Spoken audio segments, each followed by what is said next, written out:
Assalamualaikum warahmatullahi wabarakatuh. Perkenalkan, nama saya Selyohannes Egina Tamara. 3 digit NIM terakhir saya 093 dari program studi S1 Pendidikan Guru Sekolah Dasar. Nah, di sini saya akan membahas materi tentang sistem reproduksi perempuan dan penyakitnya untuk memenuhi UTS konsep dasar IPA lanjut. Langsung saja ke pembahasan yang pertama, yaitu pengertian dari sistem reproduksi perempuan. Nah, jadi sistem reproduksi perempuan ini adalah serangkaian organ yang berada di dalam dan di luar tubuh, yang mana fungsinya itu untuk reproduksi, kemudian menstruasi, dan aktivitas seksual. Nah, organ-organ ini itu bekerja sama untuk memproduksi sel telur, yang mana memungkinkan adanya pembuahan dan mendukung perkembangan janin hingga melahirkan. Nah, selanjutnya yaitu sistem reproduksi, yang mana alat-alat reproduksi pada perempuan ini terdiri organ yang terdapat di dalam dan di luar. Nah, organ yang terdapat di dalam ini contohnya ada ovarium, kemudian oviduk atau tuba falopi, kemudian ada uterus dan vagina. Sedangkan yang terletak di luar itu ada labium dan vulva, yang mana nanti penjelasan lebih lanjutnya ada di slide selanjutnya. Yang pertama, kita akan membahas mengenai ovarium. Nah, ovarium itu merupakan bisa disebut juga dengan indung telur ya, yang mana bentuknya itu seperti telur dan berjumlah sepasang. Nah, ovarium ini terlindungi oleh kapsul keras yang terdapat folikel-folikel. Nah, setiap folikel ini mengandung satu sel telur yang mana fungsinya untuk memberikan makanan dan melindungi sel telur yang sedang berkembang hingga matang. Nah, setelah sel telur ini matang, folikel ini akan mengeluarkannya dari ovarium atau bisa dikatakan yaitu ovulasi. Kemudian uterus atau rahim. Nah, uterus ini merupakan organ yang tebal dan berotot yang dapat mengembang selama masa kehamilan. Nah, bentuknya itu seperti buah pir ya. Nah, yang mana fungsinya sebagai tempat pertumbuhan dan perkembangan janin. Nah, pada bagian bawah uterus ini terdapat struktur yang mengecil. Nah, bagian ini disebut dengan serviks atau leher rahim. Nah, lapisan penyusun uterus ini yakni lapisan terluar atau perimetrium, kemudian lapisan tengah yang berotot itu tadi yang namanya myometrium, dan selaput rahim atau lapisan terdalam yang mana disebut dengan endometrium. Nah, lapisan endometrium ini mengandung banyak sekali pembuluh darah dan lendir. Vagina. Nah, vagina ini merupakan saluran dengan dinding dalam yang berlipat-lipat dan memanjang dari leher rahim ke arah vulva, yang mana panjangnya itu 7-10 cm. Nah, bagian luar vagina ini berupa selaput yang menghasilkan lendir dan kelenjar Bartolini. Nah, kelenjar Bartolini ini fungsinya menghasilkan cairan atau pelumas untuk melumasi area vulva dan vagina, terutama saat aktivitas seksual. Nah, vagina ini berfungsi sebagai saluran kelahiran yang dilalui bayi saat lahir dan juga berfungsi sebagai tempat kopulasi atau tindakan memasukkan sperma ke dalam tubuh si perempuan ini. Biasanya melalui alat kelamin jantan atau laki-laki yang dikenal sebagai senggama atau persetubuhan. Nah, untuk selanjutnya, oviduk atau tuba falopi. Nah, oviduk ini merupakan sepasang saluran kiri dan kanan yang mana ujungnya itu berbentuk corong. Nah, corong tersebut disebut dengan infundibulum. Nah, pada infundibulum ini terdapat fimbriae atau rumbai-rumbai untuk menangkap ovum. Nah, fungsi dari oviduk sendiri yaitu sebagai tempat fertilisasi, yang mana fertilisasi itu adalah proses penyautan antara sel telur dan sel sperma. Nah, proses ini menghasilkan sebuah sel tunggal yang disebut zigot, kemudian berkembang menjadi janin dan bayi dan siap untuk dilahirkan. Nah, untuk yang terakhir yaitu untuk yang bagian luar organnya, yaitu vulva dan labium. Nah, vulva ini merupakan bagian paling luar dari organ kelamin wanita yang bentuknya itu berupa celah. Nah, kemudian dapat dilihat pada gambar ya. Nah, kemudian ada labium mayora dan labium minora. Nah, labium mayora atau bibir besar ini bentuknya lipatan yang jumlahnya itu sepasang di bawah mon pubis. Kemudian labia minora atau bibir kecil. Nah, labia minora ini bagian dalam labia mayora yang terdapat lipatan berkelenjar, kemudian tipis dan tidak berlemak. Nah, dan jumlahnya itu sepasang. Nah, fungsi dari keduanya itu yaitu untuk pelindung vagina. Untuk materi selanjutnya yaitu membahas mengenai penyakit pada sistem reproduksi perempuan. Nah, jadi sebenarnya banyak ya masalah-masalah atau penyakit reproduksi perempuan. Nah, yang pertama yaitu ada kanker vagina. Jadi, kanker vagina ini secara umum itu tidak diketahui ya penyebab pasti dari kanker vagina ini apa, tetapi banyak kemungkinan terjadi karena iritasi yang diantaranya itu disebabkan oleh virus. Nah, untuk pengobatannya itu antara lain dengan kemoterapi atau bedah laser. Nah, untuk yang kedua yaitu infertilitas atau kemandulan. Nah, yang mana infertilitas atau kemandulan ini merupakan kelainan pada organ reproduksi yang berupa ketidakmampuan untuk menghasilkan keturunan. Nah, infertilitas ini dapat disebabkan oleh pihak pria maupun wanita. Nah, pada pria itu infertilitas ini didefinisikan sebagai ketidakmampuan untuk mengfertilisasi ovum. Nah, yang mana hal ini dapat disebabkan oleh hal-hal seperti gangguan spermatogenesis, kemudian gangguan hormon atau tersumbatnya saluran sperma yang jumlah sperma yang disalurkan itu terlalu sedikit. Jadi kita sedikit membahas si prianya juga ya. Kemudian kanker serviks. Nah, kanker serviks ini merupakan penyakit yang disebabkan karena adanya sel-sel abnormal yang tumbuh pada lapisan epitel serviks. Nah, sel abnormal tersebut akan terus tumbuh dan ganas.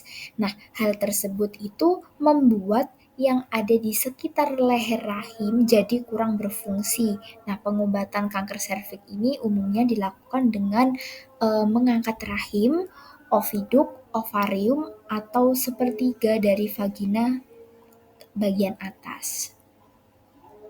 Selanjutnya yaitu penyakit vaginitis. Nah, vaginitis ini merupakan penyakit pada sistem reproduksi wanita dengan kondisi vagina yang mengalami infeksi. Nah, infeksi pada vagina ini disebabkan oleh beberapa jenis mikroorganisme, yaitu seperti bakteri, jamur, dan parasit. Nah, penyakit pada sistem reproduksi ini bisa menyerang vagina langsung atau melalui perineum. Nah, penyakit vaginitis ini bisa disebabkan oleh jamur, contohnya Candida albicans, kemudian bakteri Gardnerella, kemudian parasit Trichomonas vaginalis, dan virus. Nah, penderita vaginitis ini memiliki beberapa gejala yang bisa diamati. Nah, beberapa gejala penyakit vaginitis ini seperti nyeri hebat pada vagina, kemudian disuria, kemudian pruritus di vulva dan ruam bibir vagina, kemudian edema vulva, kemudian vagina itu menimbulkan bau busuk, dan pendarahan pada vagina, tapi bukan menstruasi ya. Kemudian kanker ovarium. Nah, kanker ovarium ini berawal dari kista ovarium yang merupakan tumor jinak dan kecil di dalam rahim. Nah, kista ovarium yang paling sering terjadi adalah kista dermoid, kemudian kista lutein, dan kista coklat. Nah, kista ovarium ini lambat laun akan berkembang dan menjadi semakin besar dan ganas yang menjadi kanker ovarium. Nah, tumor ganas ovarium atau kanker ovarium dengan ukuran besar itu dapat menyebabkan kelainan letak janin. Nah, penyebab penyakit kanker ovarium itu juga disebabkan oleh gaya hidup yang salah atau keliru, mungkin karena asupannya, kemudian kurang olahraga, dan lain sebagainya. Jadi, buat para wanita dihimbau untuk berhati-hati jika memiliki siklus menstruasi yang tidak teratur karena itu merupakan gejala dari penyakit kanker ovarium. Selanjutnya endometriosis. Nah, endometriosis ini adalah keadaan di mana jaringan endometrium terdapat di luar uterus, yaitu dapat tumbuh di sekitar ovarium, oviduk, atau jauh di luar uterus. Nah, misalnya itu di paru-paru. Nah, gejalanya itu berupa nyeri perut, kemudian pinggang, terasa sakit, dan nyeri saat menstruasi. Nah, jika tidak ditangani, endometriosis ini dapat menyebabkan sulit terjadi kehamilan. Nah, penanganannya dapat dilakukan dengan memberikan obat-obatan secara intensif, kemudian lap, laparoskopi, atau eh, bedah laser. Nah, kemudian ada kondiloma acuminata. Nah, kondiloma acuminata ini disebabkan oleh virus human papilloma. Nah, virus tersebut juga merupakan virus penyebab dari kutil. Nah, wanita yang mengalami penyakit ini atau kondiloma acuminata ini sebaiknya segera diobati ya. Karena apa? Hal ini dikarenakan obat kondiloma acuminata ini bisa berkembang menjadi kanker pada organ lainnya seperti rahim wanita. Kemudian gangguan menstruasi. Nah, gangguan menstruasi pada wanita ini dibedakan menjadi dua jenis yaitu amenore primer dan amenore sekunder. Nah, amenore primer ini adalah tidak terjadinya menstruasi sampai usia 17 tahun atau lebih, atau tanpa perkembangan seksual. Jadi ketika seorang remaja di umur 17 tahun belum menstruasi, berarti dia bisa dikatakan gangguan menstruasi amenore primer. Sedangkan yang amenore sekunder itu merupakan tidak terjadinya menstruasi sampai 3 atau 6 bulan atau lebih ya pada orang yang tengah mengalami siklus menstruasi. Nah, siklus menstruasi kan biasanya 1 bulan sekali ya. Nah, sedangkan si orang ini itu tidak menstruasi selama 3 sampai 6 bulan. Berarti beliau ini bisa dikatakan gangguan menstruasi yaitu amenore sekunder. Nah, kemudian yang terakhir yaitu HIV atau AIDS. Nah, merupakan penyakit pada kekebalan tubuh yang ditularkan melalui hubungan seksual. Nah, HIV atau AIDS ini merupakan salah satu penyakit paling mematikan di dunia. Nah, cara yang utama agar virus ini bisa memasuki ke dalam aliran darah adalah melalui luka terbuka di kulit, kemudian melalui dinding tipis pada mulut dan mata, kemudian melalui dinding tipis di dalam anus atau alat kelamin, kemudian melalui suntikan langsung ke pembuluh darah, memakai jarum atau suntikan yang terinfeksi. Jadi biasanya kan kalau suntik itu kan biasanya digunakan sekali pakai ya, tidak digunakan beberapa kali, yaitu ya salah satunya untuk mencegah HIV/AIDS ini. Kemudian penyebaran virus yang paling utama adalah dengan cara hubungan seks melalui vagina dan anal tanpa pelindung. Nah, seks oral tanpa pelindung itu juga beresiko terinfeksi, tapi resikonya cukup kecil. Nah, selanjutnya kita akan membahas mengenai tahapan alami dalam siklus reproduksi perempuan. Nah, ada menstruasi, kemudian menopause, dan ovulasi. Nah, yang pertama kita akan membahas terlebih dahulu tentang menstruasi. Nah, jadi menstruasi ini adalah proses keluarnya darah dari rahim akibat runtuhnya lapisan dalam rahim yang mengandung banyak pembuluh darah dan telur yang tidak dibuahi. Nah, jadi proses menstruasi ini bisa dikatakan yaitu peluruhan lapisan dinding rahim atau endometrium yang terjadi jika si sel telur ini tidak dibuahi oleh sel sperma dan dikeluarkan dari tubuh melalui vagina sebagai darah menstruasi. Nah, siklus ini dipengaruhi oleh perubahan hormon yang terjadi dalam 3 fase utama, yaitu fase folikular, kemudian ovulasi, dan fase luteal. Nah, menstruasi yang merupakan fase awal siklus ini berlangsung selama sekitar 3 sampai 7 hari dan sering disertai dengan gejala seperti kram perut, kemudian sakit kepala atau perubahan suasana hati. Nah, tahapan siklus menstruasi seperti yang saya jelaskan tadi yaitu yang pertama ada fase folikular. Nah, fase folikular ini dimulai pada hari pertama menstruasi, yang mana kelenjar eh, pituitari itu melepaskan hormon perangsang folikel atau FSH yang memicu perkembangan beberapa folikel di ovarium.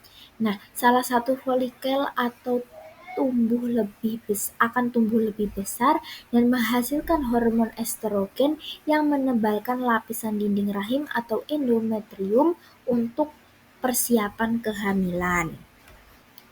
Nah, kemudian ovulasi. Nah, ovulasi ini terjadi di sekitar pertengahan siklus ya, yang mana kadar estrogen yang tinggi ini memicu pelepasan hormon luteinizing atau LH. Kemudian LH ini menyebabkan folikel yang matang pecah dan melepaskan sel telur yang telah matang dari ovarium. Nah, sel telur bergerak menuju tuba Fallopi menunggu untuk dibuahi. Dan yang terakhir yaitu fase luteal. Nah, di mana dimulai setelah ovulasi ya, ketika si sel telur ini bergerak menuju ke rahim.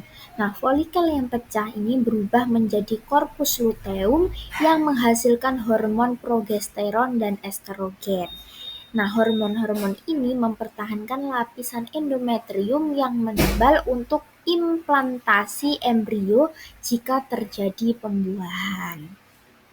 Nah, selanjutnya menopause. Nah, menopause ini merupakan berhentinya siklus menstruasi secara permanen pada wanita akibat hilangnya aktivitas ovarium atau indung telur yang menyebabkan hilangnya produksi hormon reproduksi dan fungsi reproduksi. Nah, seorang wanita ini dinyatakan menopause setelah tidak mengalami menstruasi selama 12 bulan berturut-turut, yang mana menandakan berakhirnya masa reproduksi dan kesuburan secara alami. Nah, jadi proses terjadinya menopause ini adalah akibat alami ya dari penuaan di mana si indung telur atau ovarium ini mulai memproduksi hormon seks wanita, estrogen dan progesteron dan jumlahnya yang semakin sedikit. Nah, akibatnya si indung telur ini tidak lagi melepaskan sel telur yang menyebabkan siklus menstruasi berhenti secara permanen dan masa subur berakhir. Nah, proses ini biasanya terjadi pada wanita berusia 45 tahun hingga 55 tahun. Nah, namun dapat juga terjadi lebih awal atau lebih lambat. Nah, selanjutnya yaitu ovulasi. Nah, ovulasi ini merupakan proses biologis penting dalam siklus menstruasi perempuan yang menandai pelepasan sel telur dari ovarium dan menjadi indikator masa subur. Nah, proses ini terjadi sekitar pertengahan siklus menstruasi. Nah, biasanya 12 atau 14 hari sebelum menstruasi berikutnya dimulai. Nah, jika sel telur ini tidak dibuahi dalam 24 jam, sel telur ini akan mati dan peluruhan dinding rahim akan terjadi yang mengakibatkan menstruasi. Nah, tahapan ovulasi ini ada masa folikular, kemudian pelepasan sel telur, kemudian pergerakan ketumbar falopi, kemudian masa subur, masa luteal, dan menstruasi. Nah, yang pertama masa folikular. Nah, pada fase ini sel telur yang belum matang itu mulai berkembang di dalam folikel atau kantung berisi cairan di ovarium. Nah, hormon seperti FSH merangsang pertumbuhan folikel. Kemudian yang kedua yaitu tahapan pelepasan sel telur. Nah, saat folikel matang dan siap melepaskan sel telur, kadar hormon luteinizing atau LH akan melonjak drastis. Nah, lonjakan ini menyebabkan folikel pecah dan melepaskan sel telur yang matang. Kemudian, pergerakan ke tuba falopi. Nah, sel telur yang dilepaskan kemudian ditangkap oleh tuba falopi dan bergerak menuju rahim. Kemudian masa subur. Nah, masa subur ini sel telur hanya bertahan selama sekitar 24 jam setelah dilepaskan. Nah, jika ada sperma yang bertemu dan membuahinya dalam kurun waktu ini, maka akan terbentuk embrio dan kehamilan pun dimulai. Nah, sperma ini dapat bertahan di dalam tubuh wanita hingga 7 hari. Nah, sehingga masa subur sebenarnya dimulai beberapa hari sebelum ovulasi. Kemudian masa luteal. Nah, jika tidak terjadi pembuahan, folikel yang kosong akan berubah menjadi korpus luteum dan mulai memproduksi hormon progesteron. Dan yang terakhir yaitu menstruasi seperti yang dijelaskan di awal tadi. Nah, jika tidak ada pembuahan, korpus luteum akan hancur setelah sekitar 10-14 hari dan ini yang menyebabkan penurunan kadar hormon progesteron dan estrogen sehingga lapisan rahim akan luruh dan keluar sebagai darah menstruasi. Itulah materi mengenai sistem reproduksi perempuan dan penyakitnya. Jika ada salah kata, saya minta maaf. Wassalamualaikum warahmatullahi wabarakatuh. Sampai jumpa.